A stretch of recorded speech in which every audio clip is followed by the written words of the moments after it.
Programa Viva com Mais Saúde.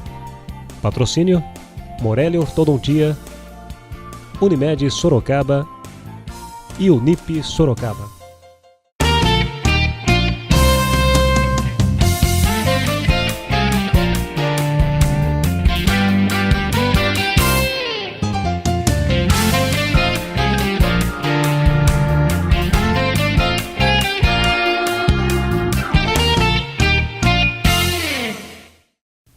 Viva com Mais Saúde, o programa idealizado pela Fundação Baldino do Amaral e realizado pela TV Com. Temos o prazer de receber hoje em nossos estúdios a doutora Marisa Stilitano Inglês de Souza. Doutora Marisa é psicanalista de adultos, crianças e adolescentes, é a especialidade dela, e também é membro da Sociedade de Psicanálise de São Paulo. É mestre da PUC, com formação na Universidade Pontifícia Universidade Católica. Muito obrigada pela sua presença, doutora Marisa. Obrigada a você. Eu agradeço muito a oportunidade de estar podendo contribuir aqui com o desenvolvimento das crianças. Doutora Marisa, gostaria de falar hoje, nós vamos falar sobre a importância dos primeiros cuidados na formação da personalidade, que começa com a criança, com certeza, né? Como que a gente pode dizer que se forma a personalidade de uma criança? Olha, acho que a gente poderia dizer que a personalidade de uma criança se forma numa conjunção da criança com suas características herdadas e com o ambiente que ela vai encontrar. Esse ambiente, especialmente, a gente chamaria que o ambiente família. É um mix, então, do que ela vem e do que ela encontra pela frente. Exatamente. E a criança, ela não fala nos primeiros anos, né? Qual é a forma que ela usa para se comunicar, para, enfim, demonstrar algum desejo, alguma dor? Ela tem uma comunicação?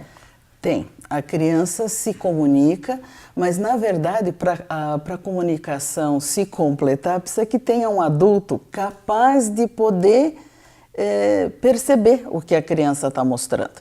A criança, como não fala, um bebê ou mesmo uma criança maior, de 2, 3 anos, nem sempre ela diz eu estou aflita, eu estou com medo, eu estou angustiada, né? Ela mostra isso de várias formas, mas especialmente usando o corpo, né? Então a criança pode mostrar pela expressão facial,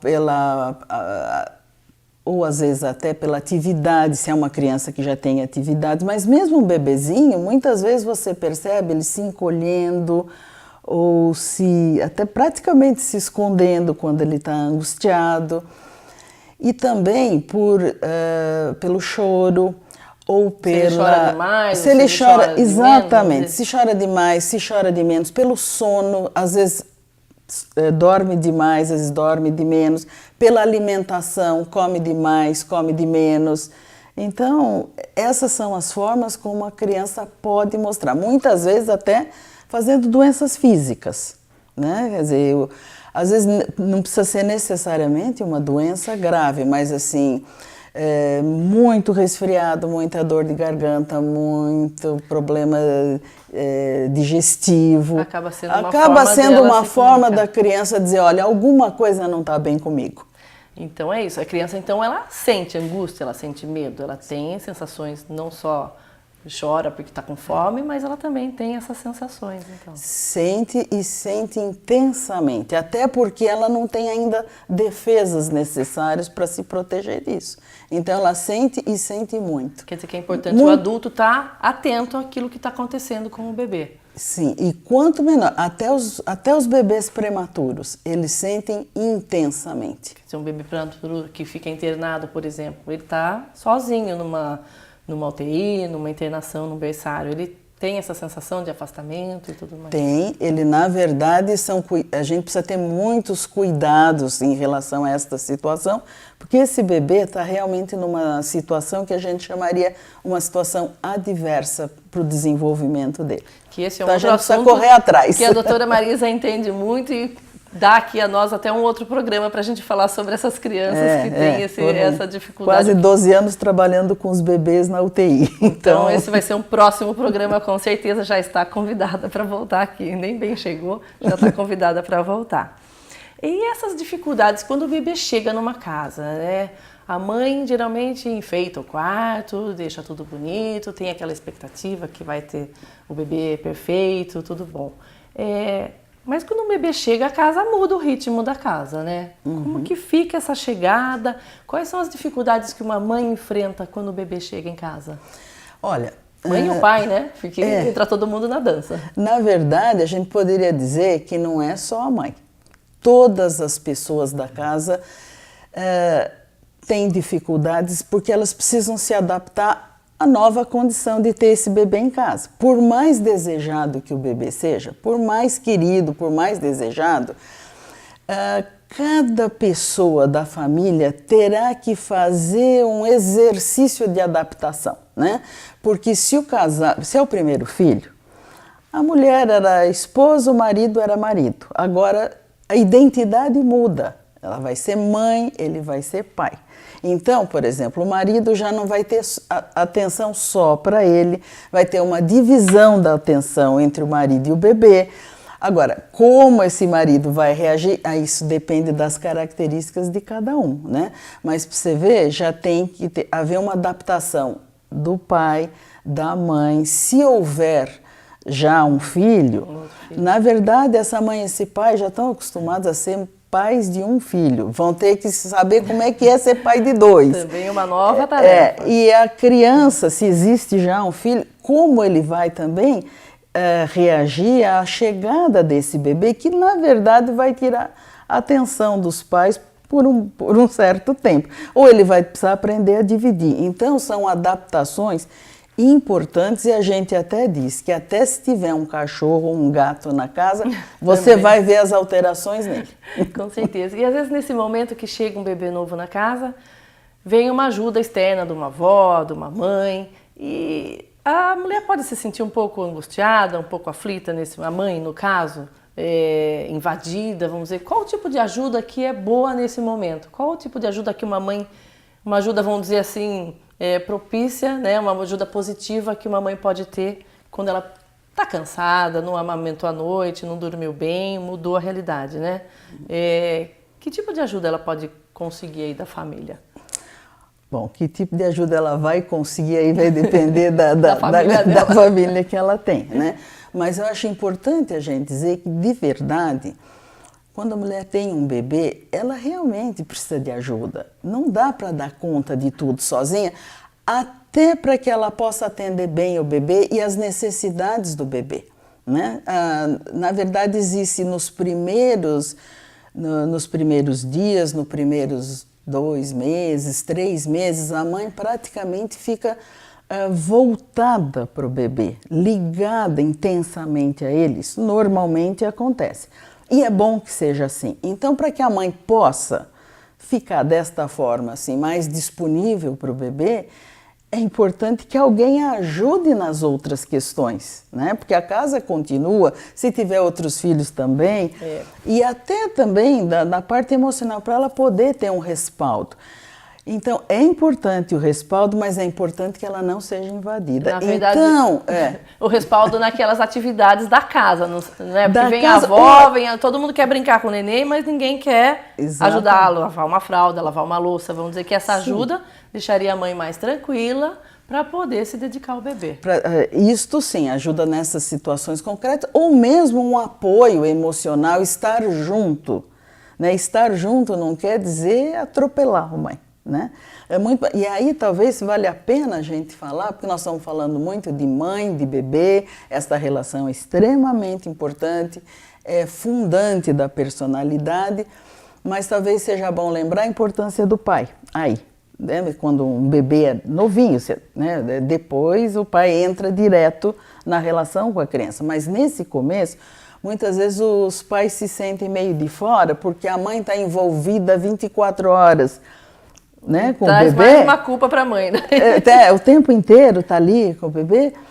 Então, é importante a gente ressaltar a importância que o pai tem no dar o apoio para a mãe. Porque se a mãe tiver o respaldo do marido, vai ser muito mais fácil ela lidar com esse bebê. Então, a importância do pai é primordial, não diretamente com o bebê. Né? Depois, na medida que o bebê vai crescendo, ele vai entrando na sua relação direta com o bebê, né? essas expectativas que se tem sobre uma criança, né? Quando a mãe está gestante, né? A gestante tem aquela expectativa sobre o filho, se vem loiro, se vem moreninho, se vem de olho azul, se vem menina, se vem menino. Existem muitas expectativas em cima da criança, né? Como é que lida quando às vezes a criança ou não vem daquele jeito, ou não vem talvez perfeita, ou não é bem aquilo que se esperava? A criança não mama e dorme só, dá um trabalhinho? Dá bastante trabalho, né? Realmente dá. Agora, realmente, e isto é uma questão extremamente importante no desenvolvimento da personalidade da criança, porque é natural que cada pessoa tenha um sonho em relação ao filho que vai ter, né? Então, a gente tem o bebê do sonho e tem o bebê real, né? Às vezes, o bebê real realmente pode ter até algum problema, o que exige uma adaptação maior do casal. Mas às vezes o bebê é absolutamente normal, não tem problema nenhum, mas não é de acordo com o sonho. Por exemplo, ou parece com a sogra, ou é menino e queria menina, ou é menina e queria um menino. Então, e outra questão também, às vezes a criança vem num momento onde os pais não estavam pretendendo ter um bebê. Então, essas questões de fato marcam o encontro do bebê com o mundo. Porque uma criança que acabou de chegar, às vezes ela é olhada de uma forma mais decepcionada, assim, puxa, eu queria menino, é menina, não tem nada de errado, menino ou menina, mas dependendo muito do ela que já os vem pais... com uma questão que já não era tem bem uma o que questão, exatamente, se esperava dela. Então... E tem também aquela criança que vocês dizem, psicólogos costumam dizer, psicanalistas, a criança messiânica, também tem o oposto? Tem, não é bem, tem aquela criança que a gente chama de criança messiânica, porque na verdade parece que ela veio para salvar alguma coisa, né? Então, às vezes, o pai bebe, então alguém tem a ideia de que se talvez um filho pudesse segurar o pai em casa, ele seria mais exatamente. presente em casa. Ou então o casal está num momento de relacionamento mais difícil e às vezes vem a ideia que um filho poderia ajudar o casal a superar essa situação. E o que a senhora diz a respeito disso? E o que acontece é o seguinte, é como a gente brinca, às vezes nem 5 psiquiatras resolvem, por que o bebê há de resolver, né? Então, não dá para fazer terapia com o bebê junto. Pois é, o caso é que esse bebê que foi concebido para alguma coisa, ele não vai desempenhar essa tarefa, não por nenhum defeito dele, porque não é função dele. E aí ele é visto como alguém que falhou. Inconscientemente, às vezes os pais já, poxa, não adiantou. E realmente, era aquela que lógico, às vezes o atingiu. casal está numa dificuldade de relacionamento, um bebê traz ainda, às vezes, maiores dificuldades. Vamos dizer o que está bom, eu já ouvi você dizer isso, né? Se o filho vem, se o casamento está bom, ele melhora, se está ruim... Pode piorar no sentido de que traz mais responsabilidades, né? Tá certo, explora mais os sentimentos das pessoas. Então a criança, na verdade, ela não tem defeito nenhum, mas simplesmente ela não cumpriu a tarefa que determinaram para ela. Então ela é vista de uma forma assim, você não fez o que era para ser feito. Não resolveu o problema, não foi. E a criança poderá até ao longo do tempo ter a sensação de que ela tem algo errado, sem que na verdade tenha. E a mãe que vamos dizer, que se culpa, né? Porque a mãe acha que vai ser a mãe perfeita, que vai dar conta de todos os recados, e aí ela às vezes não consegue ser tão perfeita, né? Se é que alguém consegue ser. Ela fica frustrada nesse momento? Muitas vezes sim. Agora, se a gente precisasse de pais perfeitos, ninguém estaria aqui, né? Porque ninguém é perfeito. Ninguém é perfeito. E aliás, o que a gente fala até assim, mãe precisa ser suficientemente boa, não é perfeita, né? Todos nós temos defeitos. Suficientemente boa já está de bom tamanho. É o que é possível, né? É o que é possível. Agora, realmente, o que a gente poderia falar desse cansaço da mãe? Então, eu acho que é o seguinte, em geral, quando a gente fala da importância da mãe, e que realmente tem, importância da mãe e da família, isto realmente é importante. Isso não quer dizer que a mãe tenha que ser perfeita ou dar conta de tudo. Então, muitas vezes as mães se culpam porque elas não estão sempre disponíveis, porque elas ficam cansadas, porque aquela noite que ela não dormiu, ela diz, poxa, eu não estou afim de cuidar desse bebê hoje, né? Não é que ela não quer sempre, mas ela não quer naquele momento, exato, ela pode estar mais cansada do que a fim de amamentar. Exatamente, e eu acho que é importante que as mães saibam que cansaço existe, que tem dias que a pessoa pode não estar tão bem, e não é um dia ou outro que vai dar um problema para uma criança, porque todos nós temos os dias que nós não estamos tão bem. Já dizia Oswaldo Montenegro, sempre não é todo dia. Pois é. E aí a mãe às vezes encontra aquele momento em que a criança vai para a creche, ou ela tem que voltar ao trabalho, porque hoje em dia as mulheres todas, a maioria trabalha, tem suas responsabilidades, ou precisam até complementar o orçamento de casa. Existe uma frustração nesse momento em ter que deixar a criança ir para a creche? É um outro momento que a mãe, vamos dizer, tem que lidar com esse afastamento? A mãe ela vai ter que lidar porque muitas vezes isso se configura numa das primeiras separações. E separação não é fácil, né? Nenhuma, né? Nenhum é fácil. Então, aí às vezes é o primeiro momento e outra vez nós vamos voltar para a questão assim da peculiaridade de cada mãe, de cada pai e de cada bebê, né? Às vezes a mãe não está pronta para se afastar do bebê, né? Ela não está pronta, então e aí a gente pode ligar com aquilo que você falou antes da ajuda, né? Ajuda não é dizer põe na creche, tira da creche, para de amamentar, amamenta mais. A gente precisa ver um pouco como isso está para aquela mãe, que não adianta, por exemplo, ela dar o seio quando ela já não está aguentando mais e se sentir exigida porque alguém está dizendo isso. Tem que dar.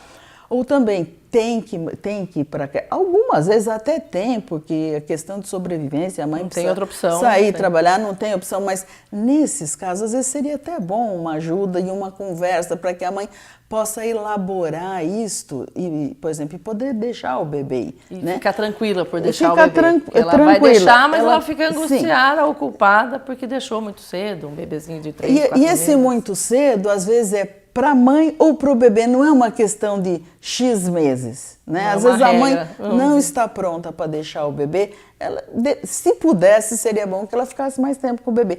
Outras mães estão precisando deixar antes. Até porque para elas, elas se sentem melhor, elas estão precisando voltar à vida profissional. E se elas também forem presas, assim, não pode, talvez ela nem consiga ser uma mãe tão boa para aquele bebê. Né? Porque ela tá numa então precisa respeitar. Que não é que realmente, o que a gente pode é sempre dizer aonde você vai deixar o bebê, você pode ter uma escolha, como se faz a escolha dessa creche ou dessa escola. Essa é uma questão que eu ia perguntar. Como que a gente pode escolher, vamos dizer, uma boa creche? É a que tem o equipamento melhor, é a que tem fisicamente um espaço mais bonito? Como que a gente faz essa escolha? Ou que tem vamos dizer, a professora, a pedagoga dando aula? Não, né? Na verdade, isso não são os fatores mais importantes. O fator mais importante é assim, qual é a qualidade do vínculo que as pessoas da creche ou da escola vão poder desenvolver com a criança. Então, por exemplo, é impossível uma pessoa tomar conta de 10, 15 crianças pequenininhas. Né? É impossível que ela dê conta disso daí. A gente tomando conta de uma já vê que é difícil. Então, o contato precisa ser, na verdade, com poucas crianças. Então, as pessoas que tomam conta precisariam ter poucas crianças para poderem, na verdade, perceber a característica de cada criança. Que você percebe isso até num berçário. Na rede pública mesmo a gente pode notar isso. E até, estou dizendo, num berçário, quando um bebê acabou de nascer, tem uns que se fizerem barulho perto dele, ele se sente muito incomodado. A luz o incomoda, então muitas vezes você já percebe que você precisa cobrir uma incubadora, né? Porque aquele bebê se sente melhor assim. Então, como que... e é importante perceber a característica de cada criança para que se possa ter um contato 1 a 1. Quer dizer que na escola, na creche, as professoras aqui vão estar o dia a dia ligadas com a criança, precisam ter essa percepção. E não talvez um super diploma de alguma coisa, Isso, mas isso talvez não, isso é não quase que adianta. natural de Não, algumas pessoas. Realmente, às vezes, é um bom colo que é importante, muito mais do que os grandes conhecimentos. Na primeira fase é um bom colo, um bom contato. Daí a criança vai poder aprender matemática, raiz quadrada, tudo mais tarde. Se ela não tiver esse bom contato, provavelmente ela vai ter dificuldades. Esse contato que o bebê costuma ter com a mãe, né? Como que é assim essa relação do bebê com a mãe? Ele tem uma conexão muito especial com a mãe, é isso? Ele se sente mais seguro, próximo da mãe?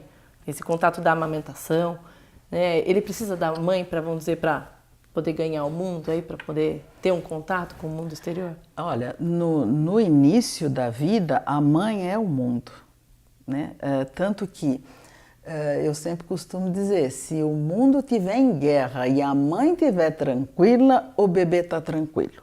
Se a mãe tiver com uma unha encravada, o bebê vai sentir o mundo muito, muito ruim aquele dia. Porque, na verdade, é a mãe que... Essa relação é extremamente importante e para o bebê é isso que é o mundo, né? O mundo passa através dessa relação entre a mãe e o bebê. E uma coisa importante que acho que eu gostaria de ressaltar é que desde o bebê, né, o bebê pequenininho, pode ser, como eu disse, desde um prematuro, um bebê pequeno, eles têm, por menor que eles sejam, eles têm a capacidade de captar o estado emocional do adulto.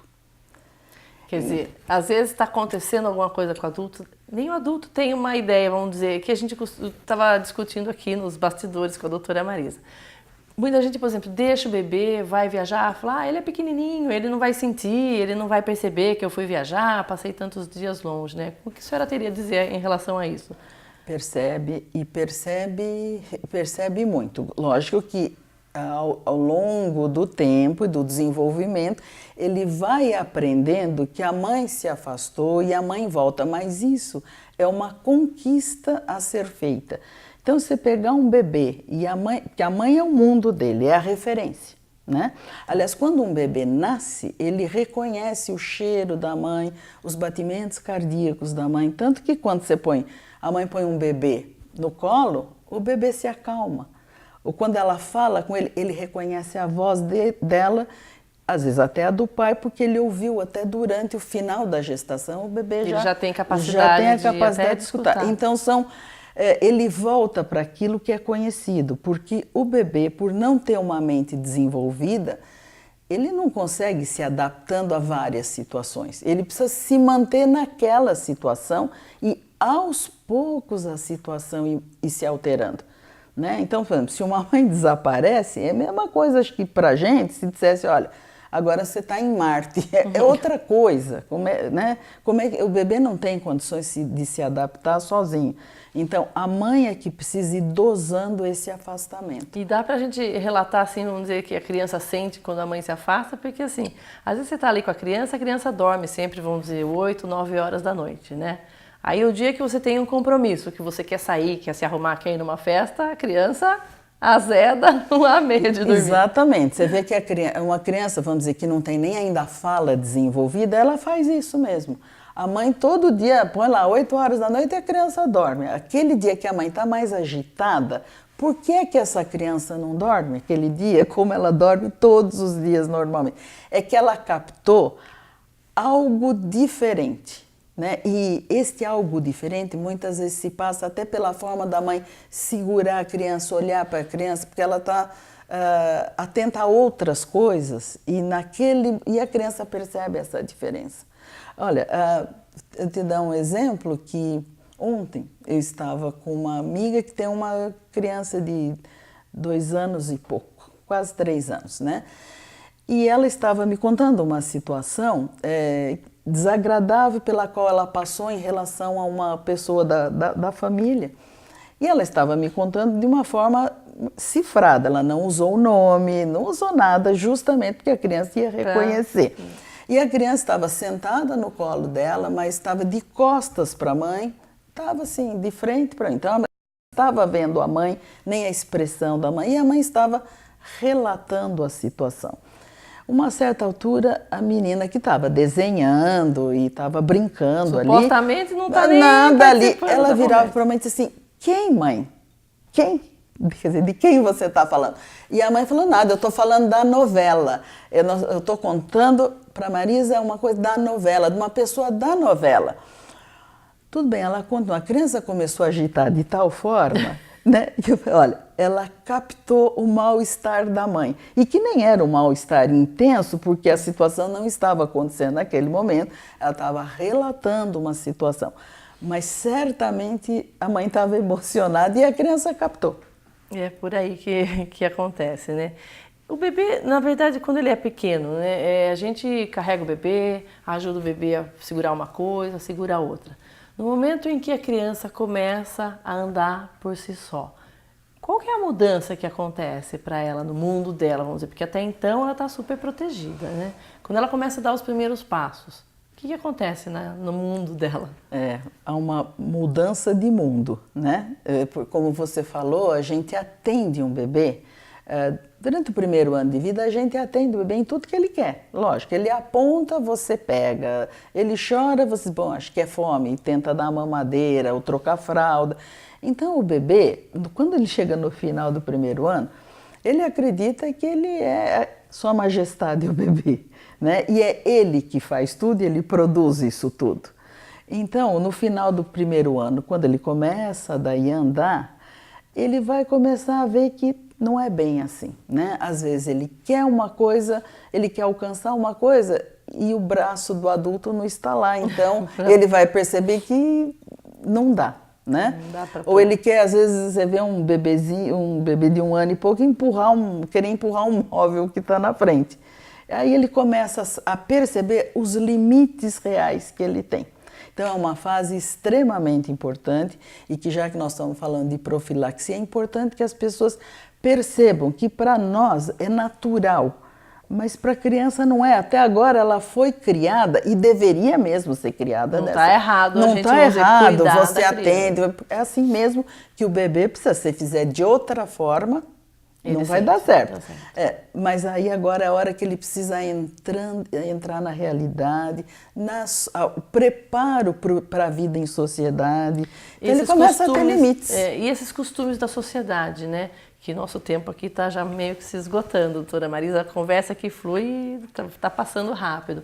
Esse contato com a sociedade é o momento em que ele também vai ser educado a conviver na sociedade que ele está inserido. Isso também é importante para, vamos dizer, que a gente tenha noção dos limites, que a gente não saia por aí um adulto que acha também que vai sempre poder tudo. Por incrível que pareça, quando o bebê começa a andar, ele adquiriu a marcha, portanto ele tem um poder maior do que ele tinha quando ele só ficava no colo, mas é onde ele começa a saber dos limites. E os limites podem ser físicos, tipo, eu não alcanço a bola que está em cima do armário, eu não posso empurrar esse armário.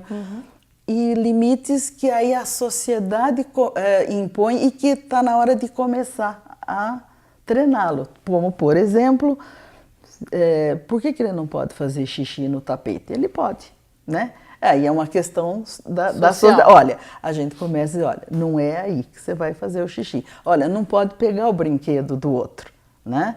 Então, são regras de propriedade, são regras de como se comportar na sociedade que a gente começa a introduzir já cedo. Por volta de 1 ano e pouco, 2 anos, a criança começa a saber em que sociedade ela está inserida. E esse limite, vamos dizer, você coloca para ele para que ele aprenda, não que você vá bater na criança para ele aprender, ou você tem que explicar por que ele não pode, vamos dizer. Uma explicação para uma criança é válida?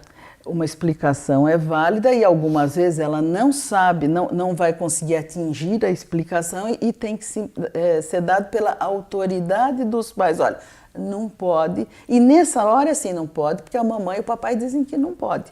Mais tarde, daí, depois uma outra conversa, assim, como é que a gente cresce nisso. Mas no momento é isso mesmo. Se a criança não atinge toda a compreensão, é importante, assim, a autoridade mais benevolente, não é castigo, precisa entender que está na hora da criança aprender, não dela saber. Então, se você também vai bater, como se ela já brava, soubesse, você vai castigá-la por uma coisa que ela já deveria exato, saber no momento ela não que deveria, está na hora de aprender. Então, nós temos que ensinar com benevolência e firmeza. Na verdade, as regras são flexibilidade e firmeza. Tá aí, doutora Marisa, muito obrigada pela sua participação. Programa Viva com Mais Saúde hoje com a doutora Marisa Estilitano Inglês de Souza, que é psicanalista. Trouxe aqui muitos comentários, muitas colocações para que a gente aí lide com os primeiros momentos do bebê e já está convidada a voltar aqui para falar de adolescentes, de crianças jovens e das crianças também prematuras que ficam hospitalizadas, que é uma grande especialidade sua, está acompanhando esses bebês. Muito obrigada, eu que agradeço a oportunidade de estar aqui com vocês hoje. Obrigada. E no próximo programa, Viva com Mais Saúde, traremos com certeza outra especialidade médica para estar falando sobre a saúde preventiva. Obrigada e até a próxima.